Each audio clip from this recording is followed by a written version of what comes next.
Hello guys, welcome back to my channel. So guys, आज मैं आपके लिए लेके आया हूँ बिच एक्स रिच के सीजन 2 के एपिसोड 1 की एक्सप्लेनेशन। लेकिन अगर आपने अब तक सीजन 1 नहीं देखा तो आप ना उसे हमारे चैनल पे जाके देख सकते हैं और साथ ही में मैं उसके लिंक नीचे डिस्क्रिप्शन में भी दे दूँ। आप ना पहले जाके सीजन 1 को देख लीजिए क्योंकि सीजन 2 ना पूरी तरीके से सीजन 1 से कनेक्टेड है। सो एपिसोड 1 की स्टार्टिंग वही से होती है जहाँ की सीजन 1 का लास्ट एपिसोड खत्म हुआ था। यहाँ किम हाई किसी से फोन पे बात करते हुए कह रहे थे कि प्लीज उस वीडियो को अपलोड मत करना, क्योंकि सीजन 1 में हमें दिखाया जाता है कि किम हाई को ना असल में पैसों की जरूरत थी, इसलिए उसने ना एक लड़के के आगे अपने कपड़े उतारे थे क्योंकि उस लड़की ने ऐसा करने के लिए उसे काफी सारे पैसे ऑफर किए थे। और उसके पास ना यानी कि इस लड़की के पास वही वीडियो है जो कि उसे लेके ना यानी कि किम हाई को ब्लैकमेल कर रही थी। या उस लड़की ने यानी कि सियोन ने कह दिया था कि मैं ना वो वीडियो अपलोड कर दूंगी और स्कूल में जितने भी लोग हैं ना वो सब ना इस वीडियो को देख लेंगे और सभी लोगों का ना पर्दाफाश हो जाएगा। मैं ना उन लोगों को बिल्कुल भी नहीं छोड़ूंगी, बर्बाद कर दूंगी। लेकिन किम हाई उसे बताने की कोशिश कर रही थी कि मैं ना उन लोगों से ना कोई भी लेना देना नहीं है, मैं उनके साथ नहीं हूँ, प्लीज ऐसा मत करना। और तुम हो कहाँ? मैं अभी तुम्हारे पास आ रही हूँ। तो सियोन ने भी उसे कह दिया था कि मैं तो स्कूल की छत पे हूँ, अगर तुम जल्दी नहीं आए ना तो मैं उस वीडियो को अपलोड कर दूंगी। तो जब कुछ देर बाद ना किम हाई वहाँ स्कूल पहुंचती है तो वो देखती है कि ऊपर से ना कोई नीचे गिर गया था। वो और कोई नहीं बल्कि सियोन थी। किसी ने ना उसे धक्का दे दिया था। लेकिन यहाँ किम हाई जब छत पे ऊपर देखती है तो वहाँ कोई भी नहीं था और यहाँ पे वो काफी ज्यादा रोते हुए ना उसे संभालने की कोशिश कर रही थी, लेकिन उसे तो पता ही नहीं था कि वो करे क्या। फिर वही कुछ देर बाद ना वहाँ पुलिस वाले भी आ गए थे जो कि सियोन की बॉडी को ना ले जाते हैं क्योंकि वो ना असल में मर चुकी थी। और इस बात से किम हाई ना काफी ज्यादा शॉक में थी। तो जब नेक्स्ट मॉर्निंग यहाँ स्कूल में दिखाया जाता है, यहाँ पे जिना और उसके सभी फ्रेंड्स देखते हैं कि यहाँ ब्लैक ग्रुप में से ना सियोन की नेम प्लेट को हटाया जा रहा था। और वही दूसरी तरफ यहाँ हेउन को जब क्लासरूम में दिखाया जाता है वो ना इस बारे में सोच रही थी कि सियोन की ना असल में मौत हो चुकी है और उसके मौत की सस्पेक्ट ना असल में अब मैं बन चुकी हूँ, अब मैं क्या करूँ। और वही दूसरी तरफ स्कूल में ना एक इमरजेंसी बोर्ड मीटिंग हो रही थी उसी लड़की के लिए जो कि अब मर चुकी है। साथ ही में हमें यहाँ पे एक नए कैरेक्टर को दिखाया जाता है जो कि यहाँ कह रहा था कि मैं स्कूल का एक नया डायरेक्टर हूँ, अब से ना मैं स्कूल को कंट्रोल करूंगा, इसकी रेपुटेशन को, और किसी ने कुछ भी गलत करने की कोशिश की ना तो इसे बिल्कुल भी सहन नहीं किया जाएगा। लेकिन वही यहाँ किम हाई जब अपने क्लासरूम में पढ़ रही थी तभी वहाँ ना कुछ लोग आते हैं। तो यार टीचर जाके देखते हैं तो यहाँ वो ना डिटेक्टिव थे जो कि उससे ना कुछ पूछताछ करना आए थे। तो उसके टीचर कहते हैं कि तुमसे ना कोई मिलने आया, तुम बाहर जा सकती हो। लेकिन जब यहाँ किम हाई ना वहाँ से बाहर जा रही थी तो सभी स्टूडेंट ना उसके बारे में काफी बुरी बुरी बातें कर रहे थे कि इसी ने ना असल में हेउन को मारा होगा, इसी ने ना उसे छत से धक्का दे दिया होगा। कितनी बुरी है ना ये। लेकिन फिर भी किम हाई ना असल में उन सभी की बातों को इग्नोर करके वहाँ से चली गई थी बाहर और डिटेक्टिव से जाके पूछती है कि आप मुझसे क्या जानना चाहते, और कह रहे थे कि मैंने ना सच में उसे नहीं मारा। या डिटेक्टिव उससे कह रहे थे कि तुम ना अकेले उस इंसिडेंट की विटनेस हो, इसलिए तुम्हें ना हमारे साथ पुलिस स्टेशन चलना होगा अपनी गवाही देने के लिए। तो वो ना फिर उनके साथ चली गई थी। लेकिन जाते हुए ना वो यहाँ पे महसूस करते हैं कि काफी सारे बच्चे ना उसके बारे में काफी बुरी बुरी बातें कर रहे थे कि हम सबने ना वो किम हाई का वीडियो देखा था, वो कपड़े उतारने वाला। तो फिर बाद में ना जब पुलिस स्टेशन में दिखाया जाता है या डिटेक्टिव ना उससे पूछताछ कर रहे थे और उससे कह रहे थे कि जब हमने ना उसकी कॉल रिकॉर्ड चेक की तो उसने ना काफी बार तुम्हें कॉल किया था मरने से पहले, और तुम स्कूल में क्यों गई थी। या हेउन ने बता रहे थे कि मैं ना उसी से मिलने जा रही थी लेकिन मैं छत पे नहीं गई थी, उससे पहले ही ना असल में किसी ने उसे छत से धक्का दे दिया था और मैंने उसे नहीं मारा। तो डिटेक्टिव कह रहे थे कि हमने तो उसके मैसेज की भी जांच की थी और हमें ये पता चला है कि वो ना तुम्हें काफी ज्यादा धमका रही थी, आखिर इसकी क्या वजह थी, क्या कहीं तुमने इसी वजह से तो उसे छत से धक्का नहीं दे दिया। लेकिन फिर भी यहाँ पे हेउन तो कि मैंने सच में उसे नहीं मारा, मैंने कुछ भी नहीं किया है। तो डिटेक्टिव फिर भी उससे पूछ रहे थे अच्छा ये सब छोड़ो, एटलीस्ट ये तो बता दो कि वो तुम्हें धमका किस बारे में रही थी। या किम हाई ना फिर उसे सारी चीजें बताने लग जाती है कि असल में हुआ क्या था। और वही नेक्स्ट सीन में फिर से स्कूल में दिखाया जाता है जहाँ यूली ना असल में जिना से बात कर रही थी और उससे कह रही थी कि सभी बच्चे ना असल में ये कह रहे हैं कि किम हाई ने ना सियोन को मार दिया, यानी कि उसी ने उसे छत से धक्का दिया था। लेकिन यहाँ जिना तो ये सुन के उससे कहती है कि तुम्हें पता है कभी कभी मुझे ऐसा लगता है कि मुझे ना किसी को मारना चाहिए, क्या तुम्हें भी ऐसा ही लगता है। लेकिन यूली ना उसे मना कर देती है। और वही दूसरी तरफ कुओन के सेक्रेटरी को जब दिखाया जाता है वो ना मिनसो को जाके एक पेपर देता है जिसके ऊपर की उसके सिग्नेचर चाहिए थे। लेकिन वो जैसे ही यहाँ पे वो साइन करने ही वाला था कि वो ना उसके ऊपर ना वो हिजू के नाम को देखता है। तो ये देख के ना वो काफी ज्यादा गुस्सा हो गया था और वो ना उसी आदमी पे चिल्ला रहा था और उससे कह रहा था कि क्या तुम नहीं जानते मुझे ना इस नाम से नफरत है, और वो ना उसके ऊपर फाइल मार रहा था। तो जिनसे भी उससे कह रहा था कि मुझे माफ कीजिएगा लेकिन मेरे बॉस ने आपसे इस पे साइन लेने के लिए कहा था, मैं ना अपने बॉस से इस बारे में बात करूंगा। लेकिन कौन तो फिर भी चिल्लाते हुए उससे कह रहा था कि वो तुम्हारा बॉस कब से बन गया, और साथ ही में ना उससे एक केस के बारे में बात करने लग जाता है। तो जिनसे उससे कह रहा था कि आपने जैसा कहा था ना हम बिल्कुल वैसा ही करेंगे, हम ना इस केस को एक सुसाइड का नाम दे देंगे। और विटनेस के रूप पे एक लड़की भी है जो कि किम हाई है और वो ना पिछले साल ही इसी स्कूल में आई थी। तो जब वो डायरेक्टर ना किम हाई की प्रोफाइल को देखता है तो वो ना शॉक हो गया था। लेकिन वही जब बाद में यहाँ पे किम हाई ना अपने घर आती है तो वो देखती है कि उसके डैड ना किसी से फोन पे बात कर रहे थे। वो यहाँ पे कह रहे थे कि लॉयर की फीस ना काफी ज्यादा है, हम इसे अफोर्ड नहीं कर पाएंगे। और ये असल में किमहाई के बारे में ही था, क्योंकि उसके ऊपर ना आरोप लग रहे थे कि उसी ने सियोन को मारा है। लेकिन वही जब नेक्स्ट डे दिखाया जाता है, यहाँ पे स्कूल में ना एक बाइक के ऊपर एक लड़का आता है जिसका नाम की ली सारंग था। वो यहाँ पे ना आके स्कूल को देखता है और उसे ना अपने आप से ही कह रहा था कि ये क्या सच में मुझे यहाँ 3 साल तक रहना पड़ेगा, ये 3 साल कैसे निकलेंगे। लेकिन वही फिर नेक्स्ट सीन में ना जब किमहाई अपने क्लास में जाती है तो वो ना जाके अपने बेंच पे बैठ के ना अपनी किताबें खोलती है, जिसके अंदर की काफी नकली चिपकलियां थी। तो जिसे देख के ना वो काफी ज्यादा डर गई थी। लेकिन वही में पास में खड़ा एक लड़का फिर से उसके ऊपर एक नकली चिपकली फेंकता है, तो इससे ना किमहाई और भी ज्यादा डर गई थी। तो वो लड़का कह रहा था कि क्या तुम अब इसे भी मारना चाहोगी जैसे कि तुमने सियोन को मारा था। और साथ ही में ना वो अपने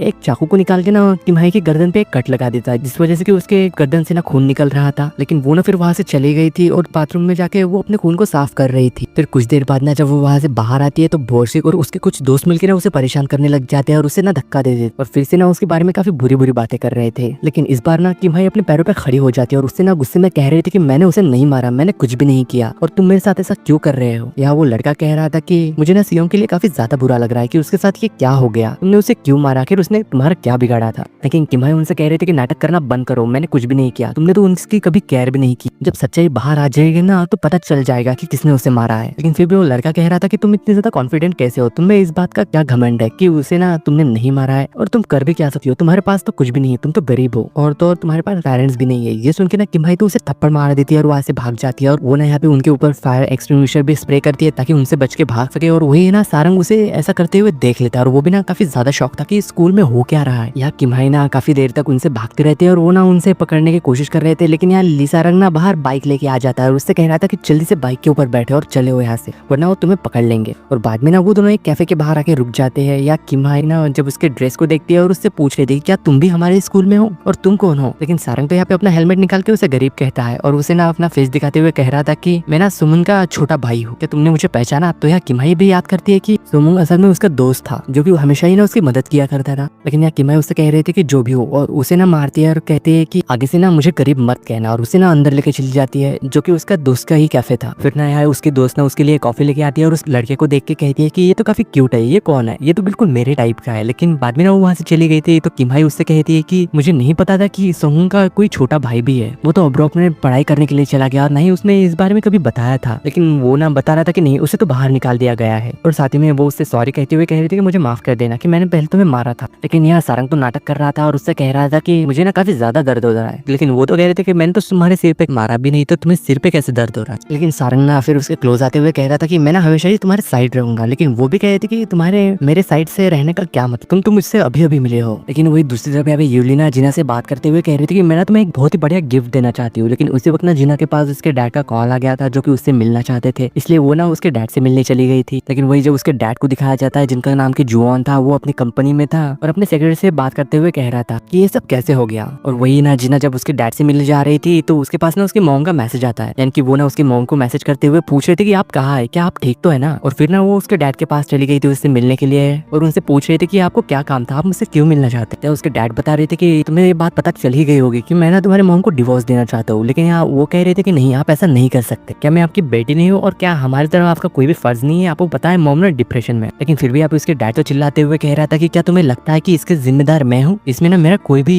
फॉल्ट नहीं है, जो कुछ भी हुआ है ना वो तुम्हारी मॉम की वजह से हुआ है। लेकिन यार जिना तो चिल्लाते हुए कह रहे थे कि आप ऐसा क्यों कर रहे हैं, आपको आखिर उस टीचर में क्या दिखता है जिस वजह से कि आप मॉम को छोड़ रहे हैं। ऐसा कुछ भी नहीं है, वो ना बस एक कॉन्ट्रैक्ट बेस्ड टीचर है, मैं ना उसके बच्चे को मार दूंगी अगर आपने ऐसा कुछ भी किया। लेकिन ये सुनते ही ना उसके डैड तो उसे जोर से थप्पड़ मारते हैं और उससे कह रहे थे कि वो ना हमारे ग्रुप का उत्तराधिकारी होने वाला है और वही जाके आगे इस एम्पायर को संभालेगा और तुम ना अपनी लाइन क्रॉस मत करो। लेकिन फिर भी वो तो उसके डैड से कह ही देते हैं कि लाइन तो क्रॉस आपने कर दी है। ये सब कह के ना वो गुस्से में वहां से चली गई थी। और वही दूसरी तरफ जब शाम को किमहाई को दिखाया जाता है जो कि अपने घर जाते हुए ना फोन पे एक आर्टिकल को रीड कर रही थी जो कि जिना के बारे में था, यानी कि उसके पेरेंट्स के बारे में, कि उन लोगों का ना असल में डिवोर्स हो रहा है। लेकिन तभी वो यहाँ अचानक देखते हैं कि रोड के ऊपर जिना ऐसे सड़क के बीचों बीच क्या कर रही थी। वो यहाँ शायद ना टैक्सी रुकवाने की कोशिश कर रही थी, लेकिन जैसे ही यहाँ पीछे से कार आती है ना, किमहाई जाके उसे बचा लेती है और उसे साइड में ले जाके कह रही थी कि तुम ऐसे रास्ते के बीच में क्या कर रही हो, क्या मरना चाहती हो और हुआ क्या है तुम्हें। या जिना उनसे बता रही थी कि मेरी मॉम ना मेरा फोन नहीं उठा रही है, मुझे उनसे मिलने के लिए जाना है। तो यहाँ किमहाई ना उसके लिए टैक्सी रुकवा के ना उसके साथ जा रही थी। या टैक्सी में रेडियो पे जिना के पेरेंट्स की न्यूज चल रही थी। तो यार किमहाई ना कहती है कि क्या आप प्लीज रेडियो को बंद कर सकते हैं। लेकिन वही जिना को ना असल में किमहाई को उसके साथ रहना काफी अजीब लग रहा था और बाद में ना वो टैक्सी से उतर के उसके मॉम से मिलने के लिए इसलिए होटल में चली गई थी। या किमहाई उसे रोकने की कोशिश कर रही थी लेकिन वो ना उसकी बिना बात सुने वहां से चली गई थी। अंदर आके सीधे जाके जाके ना वो उसकी मॉम से मिलती है, उसके हाथ में वाइन का ग्लास फेंक देती है, उससे कह रही थी कि आप ये सब क्यों कर रही है, ज्यादा शराब पीना आपके लिए खतरनाक हो सकता है, क्या आप ये बात जानती नहीं है, आप ना डिवोर्स के लिए अग्र क्यों हो गई डैड के साथ। लेकिन उसकी मॉम तो कह रही थी कि अरे तुम इस बारे में टेंशन मत लो, मेरे पास ना बहुत सारा पैसा है और मैं ना हम दोनों का ख्याल रख सकते। लेकिन जीना तो फिर भी कह रहे थे कि नहीं, ये पैसों के बारे में नहीं है, आपने ऐसा क्यों किया, क्या आपने कभी मेरे बारे में भी नहीं सोचा कि मेरा क्या होगा। या उसकी मॉम से माफी मांगते हुए कह रहे थे कि मुझे माफ कर देना, मुझे शायद ना ऐसा नहीं करना चाहिए था। और वो ना उसके गले लग के उससे कहती है कि माफ करना कि मैं सच में तुम्हें प्रोटेक्ट नहीं कर पाई, लेकिन तुम ना मेरी जैसी कभी मत बनना, तो हमेशा ऐसे ही रहना, हमेशा जो तुम्हारा है ना तुम उसे पाके रहना, उसे कभी मत छोड़ना। तो जिना भी कह रही थी कि हाँ मैं ऐसा ही करूंगी, जो मेरा है ना मैं उसे वापस लेके रहूं। और बाद में जब वो वहाँ से बाहर जाती है तो यहाँ कभी भी ना किम हाई उसका वेट कर रही थी, वो ना उसे बात करना चाहती थी, लेकिन फिर भी यहाँ पे जिना ना उससे कोई भी बात नहीं कर रही थी। और उसे वक्त ना उसके डैड भी आ गए थे, इसलिए जिना भी ना उसके डैड के साथ वहाँ से चली गई थी। या किम हाई भी ना खुद से ही कह रहे थे कि मैं इतनी देर तक इसका वेट भला क्यों ही कर रही थी, ये तो बिना बात किए चली गई, भला मुझे उसकी चिंता क्यों हो रही है। फिर वही जब नेक्स्ट डे स्कूल में दिखाया जाता है, या यूलिना फिर से जिना से जाके बात करती है, उसे एक आर्टिकल दिखाते हुए कह रहे थे कि इसमें लिखा है कि तुम्हारे डैड का डिवोर्स होने वाला है और तुम्हारी मॉम को हॉस्पिटल भर्ती किया गया है, मेंटल हॉस्पिटल। क्या ये बात सच है? लेकिन जिना तो कह रहे थे कि नहीं ऐसा कुछ भी नहीं, ये सारे ना रूमर्स है। लेकिन फिर भी यूली कह रहे थे कि तुमने भी ना एक रूमर्स को फैलाया था मेरे बारे में कि मेरा बीएफ यूजिन यूएन के साथ सोया था, हालांकि ये कोई रूमर्स नहीं था बल्कि ये बात सच। और वो फिर भी यून से कह रही थी कि क्या तुम्हें मेरा गिफ्ट मिला तुम्हारे फोन में, तुम्हें चेक करना चाहिए अपना फोन। तो जब यहाँ पे जिना फोन चेक करती है कि उसके आर्टिकल में लिखा हुआ था कि जिना ना असल में झूठी न्यूज फैलाती रहती और स्कूल में वायलेंस करती रहती है, इसके लिए ना एक कमेटी बुला के उसे ना सस्पेंड किया जाएगा। लेकिन जिना तो कह रहे थे कि मैंने तो ऐसा कुछ भी नहीं किया। यूली यहाँ पे बता रही थी कि हाँ मुझे पता है, क्योंकि वो आर्टिकल तो मैंने पोस्ट किया था, हमारे कई सीक्रेट्स है जो कि सिर्फ हम दोनों को पता है। तो जिना उसके पास जाके उससे कहती है कि तुम्हारे एक सीक्रेट ना मेरे पास भी है, मुझे पता है कि हेयुन को ना असल में तुमने ही छत से धक्का दिया था, यानी कि तुमने ही उसे मारा है। तो ये सुनते ही ना यूली तो चुप हो गई थी, क्योंकि शायद ना उसी ने ही उसे धक्का दिया था, यानी कि उसने ही उसकी जान ली थी। लेकिन वही जब नेक्स्ट सीन में किम हाई जब अपने क्लास में आती है तो सभी स्टूडेंट देख के उस फिर से बातें करने लग जाती है और उससे कह रहे थे कि तुम यहाँ वापस क्यों आई हो, तुम्हें पता नहीं कि तुम्हारे डैड ऑफिस में आए हुए हैं और बताए वो क्या तमाशा कर रहे हैं वहाँ पे। तो जिना जब भागते हुए ऑफिस में जाती है तो वो देखती है कि उसके डैड ना घुटनों पे बल बैठ के ना टीचर से माफी मांग रहे थे, कह रहे थे कि प्लीज उसे स्कूल से मत निकालिए, मेरी बेटी को ना प्लीज एक मौका देके देखिए, वो ऐसी नहीं है वरना उसका फ्यूचर तो खत्म हो जाएगा। लेकिन यहाँ किम हाई ने उसके डैड को जाके उठा रही थी और कह रही थी कि प्लीज आप ऐसा मत कीजिए, आपको ऐसा करने की जरूरत नहीं है। लेकिन फिर भी यार वो टीचर ना किम हाई के ऊपर भी चिल्ला रहे थे और उससे कह रहे थे कि ये सब क्या है, क्या तुम्हें लगता है कि तुम्हारे डैड अगर ऐसा करेंगे तो तुम बच जाओगी, तुम्हें ना जल्दी स्कूल से बाहर निकाल दिया जाएगा। और ऐसा कह के ना वो यहाँ पे उसके सर पे उंगली मार रही थी और कह रही थी कि तुम्हारी मॉम कहाँ है, तुम्हारी मॉम क्यों नहीं आई यहाँ। लेकिन ये बात सुन के ना असल में किम हाई भी चिल्ला दी थी और कह रही थी कि मेरी मॉम मर चुकी। लेकिन एक टीचर ना फिर यहाँ किम हाई को साइड में ले जाके उसे समझा रही थी कि मुझे पता है कि तुम कैसा फील कर रही हो, लेकिन यहाँ पे ऐसा मत करो, नहीं तो तुम आगे ना पढ़ाई नहीं कर पाओगी और तुम्हारा फ्यूचर ना खत्म हो जाएगा, तुम्हें ना इस बारे में सोचना चाहिए। तो फिर बाद में ना किम हाई जाके उसके डैड के साथ बैठ के ना टीचर से माफी मांगने लग जाती है और कह रही थी कि मैं गलत हूँ। और इसी सीन के साथ बीच एक्स रिच के सीजन 2 के एपिसोड 1 की एंडिंग होती है।